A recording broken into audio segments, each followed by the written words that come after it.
ऋणविमोचन नरसिंहस्तोत्रम्। ॐ देवताकार्यसिद्ध्यर्थं सभास्तम्भसमुद्भवं श्रीनरसिंहं महावीरं नमामि ऋणमुक्तये। लक्ष्म्यालिङ्गितवामाङ्गं भक्तानां वरदायकं श्रीनरसिंहं महावीरं नमामि ऋणमुक्तये। आन्त्रमालाधरं शङ्खचक्राब्जायुधधारिणं श्रीनरसिंहं महावीरं नमामि ऋणमुक्तये।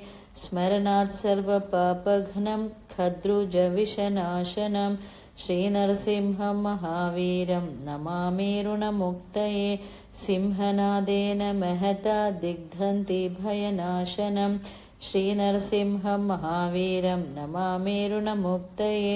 प्रह्लादवरदं श्रीशं दैत्येश्वरविधारिणं श्रीनरसिंहं महावीरं नमामि ऋणमुक्तये। क्रूराग्रहपीडितानां भक्तानामभयप्रदं श्रीनरसिंहं महावीरं नमामि ऋणमुक्तये।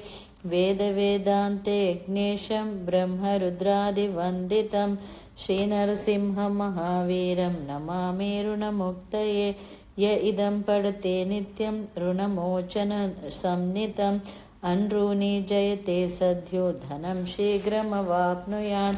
उग्रमेरमहाविष्णुं ज्वलन्तं सर्वतोन्मुखं नरसिंहं भीषणं भद्रमृत्युर्मृत्युर्नमाम्यहम्।